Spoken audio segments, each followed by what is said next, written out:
Okay बेटा, हम लोग क्या कर रहे हैं आज? विजुअल स्टूडियो पर जब हम लोगों ने काम करना है तो डेफिनेटली हमें डेटाबेस की जरूरत पड़ेगी, क्योंकि हम लोगों ने जो प्रोजेक्ट्स वगैरह बनाने, तो उसके लिए number of database management systems मौजूद है। पहला जिस चीज का थोड़ा सा इंट्रोडक्शन और कुछ क्यूरीज वगैरह हम अप्लाई करके देखेंगे, वो हमारा जैम सर्वर जो मौजूद है, लोकल होस्ट हमारा जो है, उसकी जो डेटाबेस है उसको हम लोग एक्सप्लोर करते हैं साथ, और उस पर कुछ क्यूरीज वगैरह अप्लाई करके देखते हैं। ये भी देखते हैं कि किस तरीके से हमारी डेटाबेस बनेगी, कैसे उसमें टेबल्स वगैरह जनरेट करेंगे, और किस तरीके से हम उन पर क्यूरीज वगैरह अप्लाई कर सकते हैं। अब उसके लिए हमारे पास हम लिखेंगे जैम फ्री डाउनलोड और एंटर कर देंगे।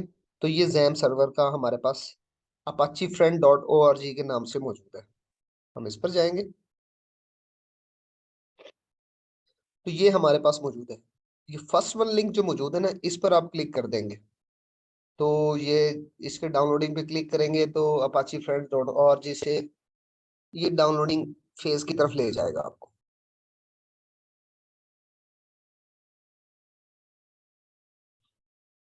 ठीक है, थोड़ी देर में ये डाउनलोडिंग को स्टार्ट कर देगा। आपका इस तरीके से जैम सर्वर डाउनलोड हो जाएगा। आई थिंक मेरे पास शायद डाउनलोड में मौजूद है, मैं दिखा देता हूँ आपको। जैम, ये जैम सर्वर है। मैं इसको वैसे,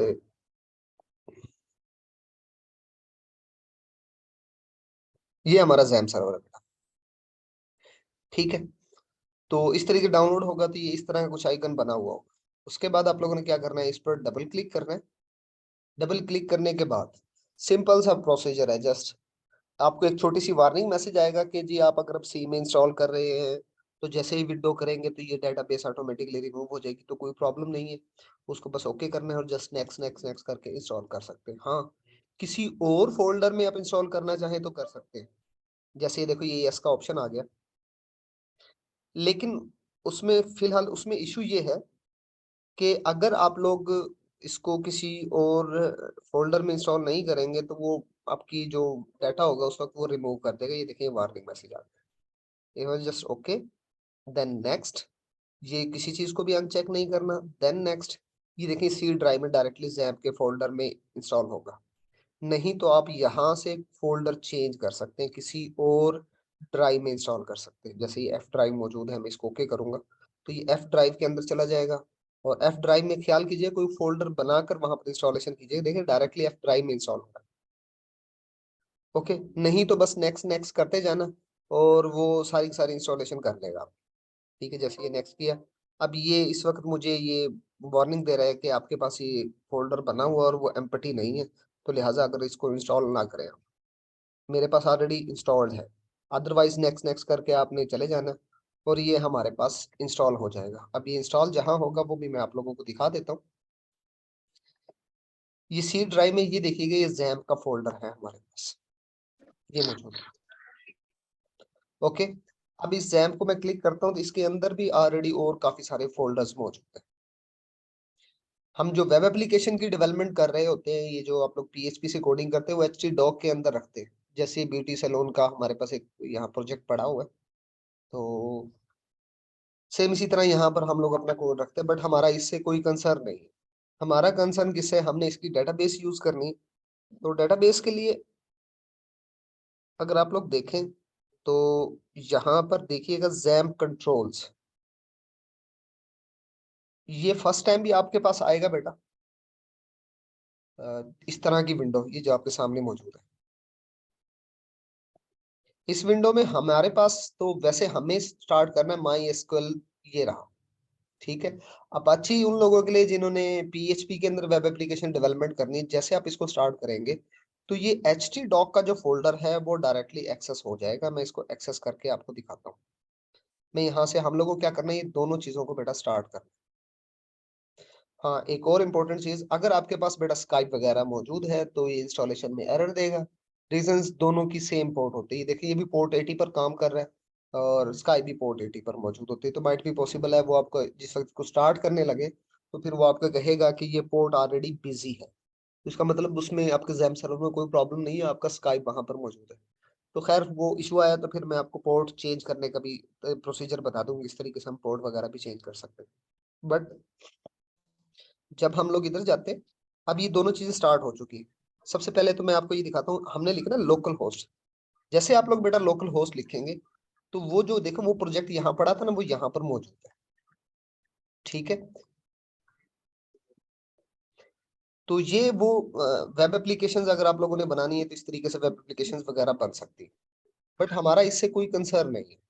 हमने क्या करना है, लोकल होस्ट लिखना, /, PHP माई एडमिन। ठीक है, इस तरीके से आप, तो इस तरीके से हम डेटाबेस पर आ जाते हैं। अगर आप इस तरीके से डेटाबेस का पाथ भूल जाए, बड़ा सिंपल सा वे है। ये देखो ये एडमिन जो लिखा हुआ है ना, बेटा अपने माइक्स ऑफ कर दे। ये जो एडमिन का ऑप्शन है ना यहाँ पर, मैं इस पर क्लिक करूंगा तो ये ऑटोमेटिकली मुझे वही लोकल होस्ट PHP माई एडमिन ही ओपन करके दे देगा। ठीक है, तो इस तरीके से हमारा जो डेटाबेस का पोर्शन है वो हमारा चल जाएगा, जैसे यहाँ पर ये मौजूद है। मैं इसको थोड़ा सा जूम कर लेता हूँ ताकि आप लोगों को नजर आ जाए। अब ये देखें, ये हमारा PHP माई एडमिन का पोर्शन है जहां पर हम अपनी डेटाबेसेस वगैरह बनाते हैं। अब होता क्या है, हायरार्की क्या है, सबसे पहले एक डेटाबेस होता है। डेटाबेस के अंदर टेबल्स मौजूद होते हैं। जैसे ब्यूटी सैलून का मौजूद है, मैं इस पे क्लिक कर रहा हूँ, ये डेटाबेस नेम PPMSDB। ठीक है, अब इसके अंदर ये टेबल्स हैं। इन टेबल्स के अंदर ना डाटा मौजूद होता है बेटा, जिस तरीके से यहाँ पर ये डाटा मौजूद है। ठीक है, तो ये हमारे टेबल्स के अंदर डाटा मौजूद होता है, और हमारी जो क्यूरीज जनरली चल रही थी वो किस पर चल रही थी, हमारे टेबल्स पर चल रही थी। अब अगर हमें सबसे पहले क्या बनाना है, डेटाबेस बनानी है। डेटाबेस के अंदर हमारे टेबल्स बनेंगे। अब जैसे मैं यहाँ पर एक डेटाबेस बना लेता हूँ, BSCS के नाम से, और इसको मैं क्या कर देता हूँ, क्रिएट। मैंने क्या किया, न्यू पर क्लिक किया बेटा, तो ये क्रिएट कर दिया। ठीक है, ये क्रिएट हो गया हमारे पास। और ये देखें, ये अब मैं आपको दिखा देता हूँ, ये BSCS मौजूद है, और ये ऊपर भी देखें BSCS आया हुआ है। अब यहाँ पर वो ऑप्शन दे रहा है कि एक टेबल क्रिएट करें। अगर आपके पास ऐसा ना आए तो आप डेटाबेस पर क्लिक करेंगे तो इस तरह का ऑप्शन आपके पास आ जाएगा, आप टेबल क्रिएट कर सकते हैं। अब हर टेबल के अंदर नंबर ऑफ कॉलम्स मौजूद होते हैं बेटा, जैसे नेम, फादर नेम, एड्रेस, इस तरह की काफी सारी चीजें मौजूद होती है। This is the column.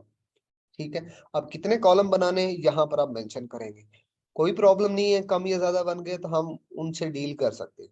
But like अभी ये 4 मौजूद हैं तो फिलहाल मैं क्या करता हूँ, मैं 3 बना लेता हूँ। अब मैं टेबल का नेम लिख देता हूँ एडमिन, और मैंने इसको क्या कर दिया, क्रिएट कर दिया। जैसे मैं टेबल क्रिएट करूंगा तो ये देखो, ये BSCS के डेटाबेस के अंदर एडमिन टेबल है। अब देखो यहाँ पर मेरे पास 3 कॉलम है, अगर मुझे और कॉलम ऐड करने हैं तो मैं यहाँ से और कॉलम बढ़ा सकता हूँ, और टेबल के बनने के बाद भी हम उसको बढ़ा सकते हैं। अब सबसे पहले हम लोगों ने क्या करना है, यहाँ पर अपना जो भी एट्रीब्यूट नेम वगैरह प्लेस करने हैं तो वो हम लोग प्लेस कर सकते हैं। लाइक मैं एग्जांपल देता हूँ, आप लोग टेबल्स को जो आप लोग देखते हैं, मेटा डाटा जो आप लोगों ने डेटाबेस मैनेजमेंट सिस्टम में पढ़ा, डाटा अबाउट डाटा, एक टेबल जो मौजूद होता है वो रोज एंड कॉलम्स की सूरत में मौजूद होता है।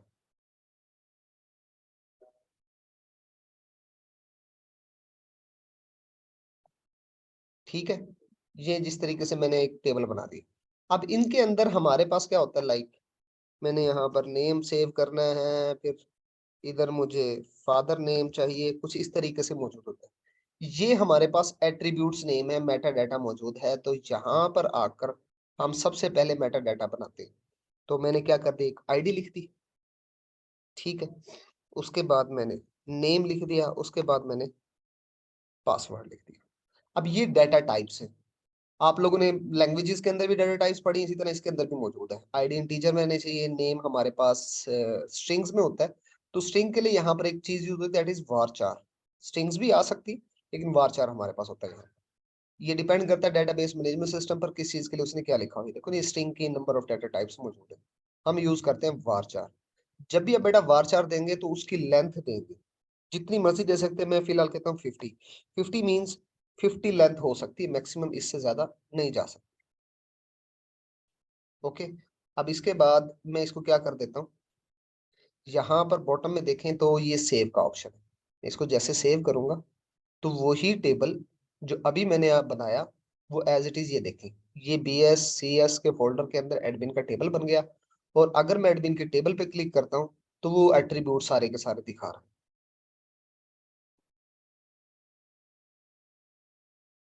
ओके, तो ये हमारा टेबल्स बन गए। जितने भी टेबल बनाना चाहें तो आपके हर डेटाबेस के अंदर एक न्यू का ऑप्शन होगा। जैसे आप न्यू पे क्लिक करेंगे एक नया टेबल बना सकते हैं। टेबल नेम देंगे, ऑलरेडी 4 कॉलम्स बने होते हैं, और कि जितने भी कॉलम बनाने हैं तो वो बना सकते हैं। बट इफ मेरे पास एडमिन का ही टेबल मतलब मौजूद है, लेकिन मैं चाह रहा हूँ कि इसके अंदर एक दो कॉलम और बढ़ा लो, तो उसके लिए आप वापस स्ट्रक्चर पर आते और यहाँ पर ये देखें, कॉलम को ऐड करने का ऑप्शन मौजूद है। कितने कॉलम ऐड करने हैं वो ऐड करेंगे। लेकिन आफ्टर द पासवर्ड ऐड करना है, after ID, after name, at the beginning of the table कहाँ पर ऐड करना है, तो मैं कहता हूँ आफ्टर द नेम ऐड करना है। तो आफ्टर द नेम आपके पास वो कॉलम आ जाएगा, आप उधर वैल्यूज वगैरह प्लेस कर सकते क्या हैं। हाल है, ठीक हो?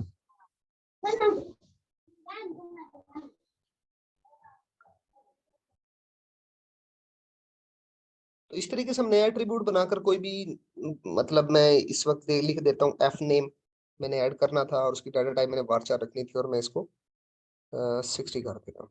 और उसके बाद मैं इसे जैसे सेव करूंगा तो ये भी, अब स्ट्रक्चर को अगर आप लोग देखेंगे तो ये देखें, after the name F name आया हुआ। अगर मुझे किसी को डिलीट करना है तो सामने ये ड्रॉप का ऑप्शन मौजूद है। वैसे तो ड्रॉप की क्यूरी होती है, लेकिन ये ऑटोमेटिकली जैसे ड्रॉप करेंगे तो वो आपका एट्रीब्यूट भी ड्रॉप हो जाएगा। ठीक है, इस तरीके से हमारे पास बेटा टेबल्स बनती है। आप लोगों ने कोशिश करनी है 2-3 टेबल्स बनाकर, ताकि आप लोगों की प्रैक्टिस हो जाए कि ये टेबल इसमें बन कैसे रही है। क्योंकि फिर मैं आप लोगों को जो भी आप लोगों का प्रोजेक्ट होगा उससे रिलेटेड टेबल्स वगैरह मैं आप लोगों को बना कर दूंगा, स्ट्रक्चर पूरा आप लोग यहाँ पर बनाएंगे उसको। ओके, अब बात करते हैं इसमें क्यूरीज की। इसमें वैसे तो डिफॉल्ट में अगर आप लोगों को डाटा वगैरह ऐड करना है तो वो डाटा वगैरह भी आप लोग इसमें ऐड कर सकते हैं। ये इंसर्ट का ऑप्शन, जैसे आप इंसर्ट पे जाएंगे ना, ये इंसर्ट के जरिए से आप वैल्यूज ऐड कर सकते हैं। लाइक ID मैंने 1 देनी है, नेम मैंने अली देना है, पासवर्ड मैंने 123 देना है। और उसके बाद जैसे ही मैं इसको गो करूंगा तो वो वैल्यू वहां पर सेव हो जाएगी। ये सिंपल सा मेथड है, और ये आपकी देखिए इंसर्ट इनटू की क्यूरी बनी हुई है। ओके, मैं इसको वापस ब्राउज करता हूँ तो मैं आपको दिखा दूं कि ये वैल्यूज यहाँ पर मौजूद है। अब नेक्स्ट हमारा क्या है, हमने क्यूरीज जो अप्लाई करनी, जनरली हमारे पास बेटा 4 क्यूरीज मौजूद होती हैं। बॉटम में देखिएगा, select, insert, update and delete. ठीक है, इंसर्ट मींस डाटा को इंसर्ट करना है, सिलेक्ट मींस वैल्यू को फेच करना है, अपडेट मींस जो ऑलरेडी वैल्यू मौजूद है उसको एडिट करना है, और डिलीट मींस किसी भी वैल्यू को हमें डिलीट करना है। सबसे पहले हम इंसर्ट को देख लेते हैं। जैसे मैं यहाँ पर इंसर्ट का क्लिक करूंगा ना तो ये इंसर्ट इनटू की क्यूरी बन जाएगी यहाँ पर। ठीक है, और लेफ्ट साइड पर, राइट साइड पर वो कॉलम्स भी आ जाएंगे जो टेबल्स में मौजूद है। अब यहाँ देखें, इंसर्ट इनटू टेबल नेम, वो एट्रीब्यूट्स नेम जो यहाँ पर मौजूद थे एक टेबल के अंदर, हमारे पास ID था, नेम था, पासवर्ड था, फिर वैल्यूज रिजर्व्ड, उसके बाद ब्रैकेट लगाकर इसमें सारी वैल्यूज। अब ID हमारे पास क्या होती है, इंटीजर में है तो सिंपल पास आउट करेंगे, मैंने कहा 2। अब ये जो वैल्यू मौजूद है ये स्ट्रिंग में मौजूद है, तो मैं सिंगल कोटेशन में पास कर देता हूँ उस्मान। और पासवर्ड में वो भी स्ट्रिंग में वार्चर दिया था मैंने, 789 786 प्लेस कर देता हूँ।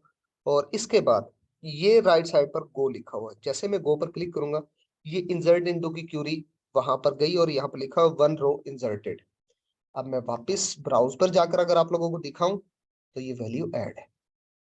ठीक है, तो ये किसी भी टेबल के ऊपर जब भी डेटाबेस में वैल्यू अपने SQL की क्यूरी पास आउट करनी है तो बेटा उस डेटाबेस का, उस टेबल को आपने क्लिक करना है जिस पर आपने अप्लाई करनी है, तब SQL पे जाना ज्यादा इजी रहेगा आपके पास। और ऊपर स्ट्रक्चर देखे नजर आ रहा होगा, BSC का टेबल है, और सॉरी BSCS का डेटाबेस है, और उसके अंदर एडमिन टेबल मौजूद है। इंसर्ट इनटू को फिर दिखा रहा हूँ, ये इंसर्ट इनटू हमारे पास मौजूद है। जैसे क्लिक करेंगे तो, क्योंकि आपको मे बी क्यूरीज ना आती है तो ये सामने मौजूद है। बट इफ मैंने नेम में ना वैल्यू पास आउट नहीं करनी तो मैं क्या करता हूँ, मैं नेम एट्रीब्यूट को निकाल देता हूँ। तो अब मैं इंटीजर आईडी पास आउट करनी है, मैं 4 दे देता हूँ, और सेकंड वैल्यू मेरे पास है नहीं, तो इसको हम रिमूव कर देते हैं, कॉमा एक्स्ट्रा रिमूव हो गया। अब पासवर्ड मैं दे देता हूँ पाकिस्तान। ठीक है, अब मैं इसको सेव करने लगा हूँ। तो ये भी वैल्यूज आ गई। अब उसको देख लेते हैं, हमने नेम नहीं ऐड किया था, तो नेम ब्लैंक है। ओके, तो इस तरीके से हम लोग इंसर्ट इनटू की क्यूरी पास आउट कर सकते हैं। अब मैं आपको एसक्यूएल पर अप्लाई करके दिखाता हूँ अगेन से सिलेक्ट की क्यूरी। ठीक है, जैसे बेटा आप सिलेक्ट करेंगे वेयर क्लास से पहले, एक तो है एट्रीब्यूट्स के नेम, अगर जितने भी एट्रीब्यूट्स के नेम सिलेक्ट फ्रॉम रिजर्वर्ड है, और यहाँ पर आपका टेबल नेम आएगा, ये टेबल नेम एडमिन ही है, और ये वो एट्रीब्यूट्स नेम। जैसे मैं इसको गो करता हूँ ना, तो ये सारी वैल्यूज निकाल कर दे देगा मुझे। ये देखें, ये वैल्यूज मौजूद है। अब अगर मैं अगेन से इसको एडिट करूं, और मैं चाहता हूं कि आईडी ना शो हो, सिर्फ नेम और पासवर्ड शो, तो मैंने इसको रिमूव किया, क्या लिखा, select name comma password from admin. भाई नेम और पासवर्ड्स मुझे निकाल कर दे दे। अब उससे क्या हुआ, यहाँ पर देखें name and password he show. ठीक है, अब मैं अगेन से इसको एडिट करता हूँ, मैं चाहता हूँ यार ये ना आए। अब देखो मुझे ना यहाँ पर ना आईडी लिखना है, एक तो तरीकाकार मैं आईडी लिख देता हूँ, इस तरीके से भी हो जाता है। लेकिन अगर आपको कोई प्रॉब्लम आ रही है और आप ना लिख पाए, आप फिलहाल ये देख लें कि हमने आईडी और पासवर्ड शो किया, तो आईडी और पासवर्ड शो हो गए। ओके, नहीं तो दूसरा मेथड क्या है, यहाँ पर मुझे कुछ ही लिखना है, तो वो एट्रीब्यूट्स ने मुझे याद नहीं, तो यहाँ से जाकर मैं जस्ट क्लिक करूंगा, तो वो ऑटोमेटिकली यहाँ पर प्लेस हो जाएगा। ओके, अच्छा, एक और चीज भी मौजूद है। मैं इन सारों को हटाकर ना, मैं जस्ट यहाँ पर asterisk, asterisk means all columns. जिस तरीके से अभी पहले हमने सारे कॉलम्स के नेम लिखे थे ना, आप सारे कॉलम के नेम लिखने के बजाय सिलेक्ट स्टैरिक लगा सकते हो। जैसे आप स्टैरिक करके गो करते, तो बेटा सारे कॉलम्स का सारा रिकॉर्ड आ जाएगा। सारा रिकॉर्ड क्यों आ रहा है, क्योंकि अभी हमने वेयर क्लास अप्लाई नहीं की है। ठीक है, अभी एडिट करके, ये हमारे पास तरीकाकार था सिंपल सिलेक्ट का, और अगर मुझे स्पेसिफिक वैल्यू फाइंड करनी है, देन मैं यूज करता हूँ वेयर।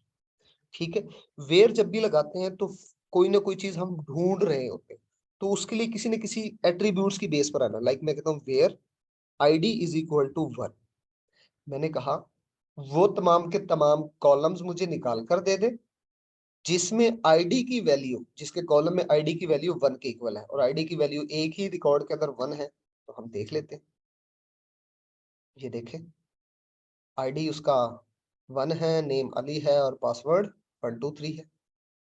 ओके, तो इस तरीके से हम वेयर क्लास भी लगा सकते हैं, और इसमें सिर्फ मैं कहता हूँ जी, जिसका आईडी ना 1 है, उसका सिर्फ पासवर्ड शो कर दे। तो मैं स्टैरिक हटाकर कोई स्पेसिफिक एट्रीब्यूट्स भी लगा सकता हूँ।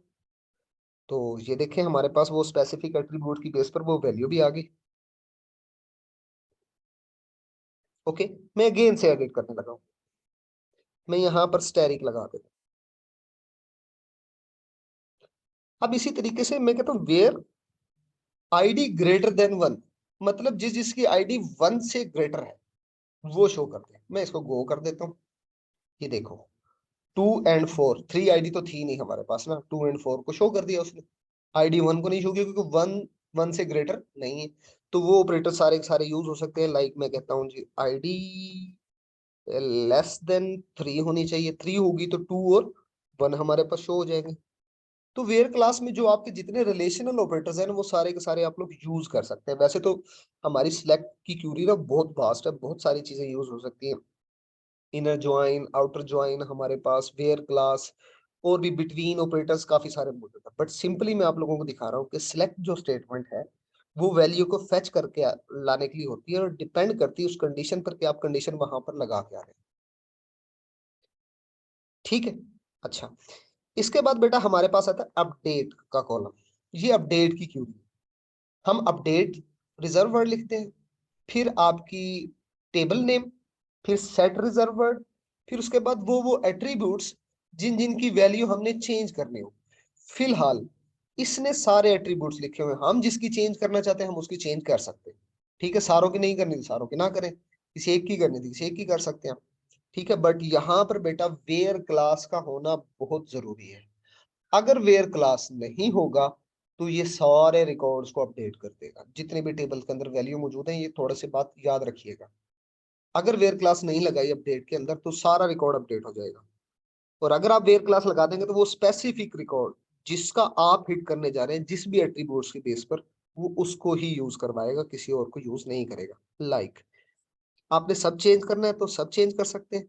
मैं अभी चेंज कर लेता हूँ, लाइक मैं फिलहाल एक एट्रीब्यूट एक चीज को हम चेंज कर लेते हैं। मैं कहता हूँ आईडी को 3 कर दे और नेम को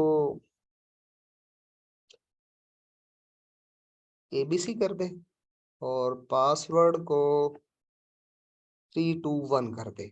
इसके वेयर वेयर लगा हुआ है, आईडी इज इक्वल टू 1 है। जिसकी आईडी 1 है ना उसकी आईडी को 3 कर दो और नेम एबीसी कर दो और पासवर्ड 321 कर दो।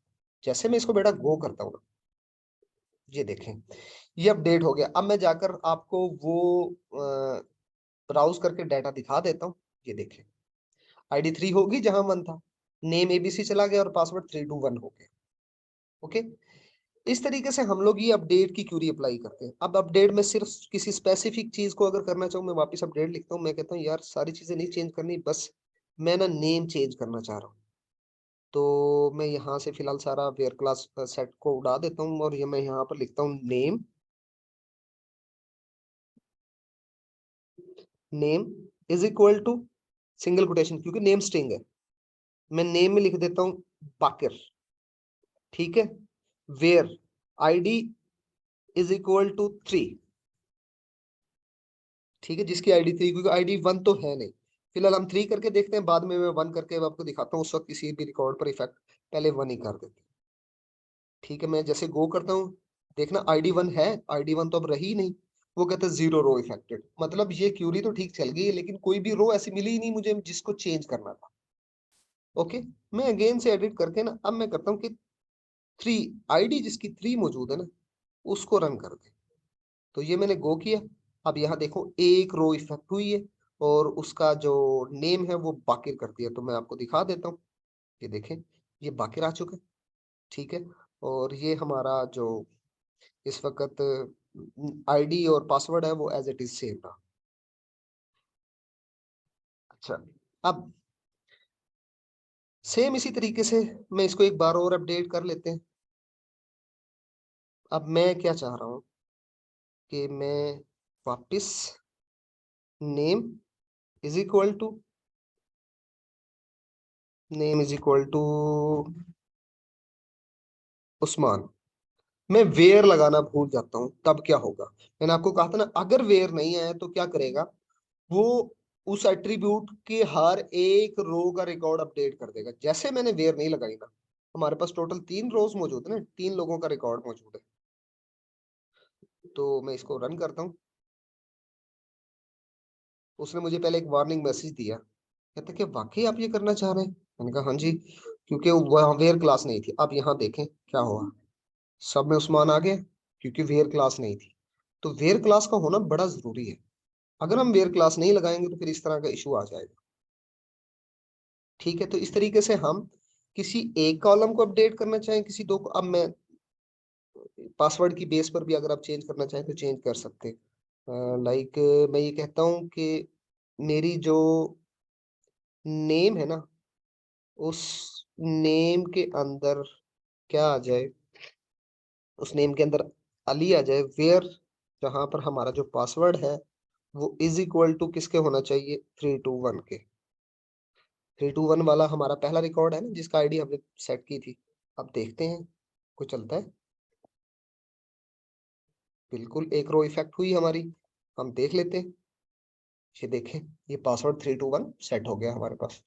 तो इस तरीके से हमारी अपडेट क्यूरी पास आउट होती है। हमने इंसर्ट को देख लिया, सिलेक्ट को देख लिया, अपडेट को देख लिया, अब देखते हैं डिलीट को। ये हमारे पास डिलीट की क्यूरी। अब देखो डिलीट लिखना है, फ्रॉम लिखना है, टेबल नेम, यहां भी अगर आपने वेयर नहीं लगाया ना अपडेट और डिलीट में, तो डिलीट क्या करेगा, सारे रिकॉर्ड को डिलीट कर देगा। और अगर आपने वेयर क्लास लगाई तो वो स्पेसिफिक रिकॉर्ड्स जिसमें उस एट्रीब्यूट्स की बेस पर वैल्यू मैच हो रही है उन सबको डिलीट कर देगा। मैं क्या करता हूँ, where ID is equal to 3, ठीक है, एक रिकॉर्ड है ना। अब यहाँ पर कोई काम, यहाँ पर हमें वेयर क्लास में एक एट्रीब्यूट पास आउट करना है, तो मैं गो करता हूँ। जैसे मैंने क्लिक किया तो हाँ जी, एक रो इफेक्ट हो गई, हमारे पास 3 रिकॉर्ड थे तो 2 बचने चाहिए। जो आईडी 3 थी वो रिमूव हो चुकी है, 2 एंड 4 रिमेनिंग है, ठीक है। तो इस तरीके से बेटा ये हमारा एसक्यूएल हमारा यूज करते हैं हम लोग, और उस पर इस तरीके से क्यूरीज पास आउट करते हैं। खैर, दोबारा से मैं थोड़ा सा रिवाइज कर रहा हूँ। हमने जब भी टेबल बनाना है, टेबल बनाने से पहले अगर आपको यहाँ पर इसको ओपन करना है तो लोकल होस्ट लिखेंगे, /php php my admin, ठीक है, इस तरीके से। अगर आप ऐसा ना कर सके तो यहां से जाकर एडमिन पर क्लिक करेंगे, तो जैसे एडमिन पर क्लिक करेंगे तो ऑटोमेटिकली ओपन कर देगा। ओके, नेक्स्ट थिंग, अगर आपको डेटाबेस बनानी है तो उसके लिए बेटा न्यू का बटन है। अच्छा, बाजूकात ये चीज आपकी अगर ऑफ हो जाती थी, यहाँ पर ये आइकन मौजूद है, इसके जरिए से आती है बेटा। तो जैसे न्यू पर जाएंगे, कोई भी डेटाबेस बनानी है, आप उस डेटाबेस का नेम लिखेंगे, पहले डेटाबेस बनती है बेटा। फिर उसके अंदर जो टेबल बनानी बाय डिफॉल्ट यहाँ पर आ जाएगा, कोई भी नेम लिख सकते हैं आप, लाइक मैं कहता हूँ लॉगिन टेबल बना दे मुझे, तो वो क्रिएट हो जाएगा। उसमें आप एट्रिब्यूट वैल्यूज वगैरह प्लेस कर सकते हैं। और अगर किसी एग्जिस्टिंग डेटाबेस के अंदर बनाना है, जब उस पर क्लिक करेंगे तो उसके ऊपर न्यू का ऑप्शन मौजूद होगा, आप उसके जरिए से एक नया टेबल बना सकते हैं। ओके, इससे रिलेटेड बेटा किसी का कोई भी क्वेश्चन?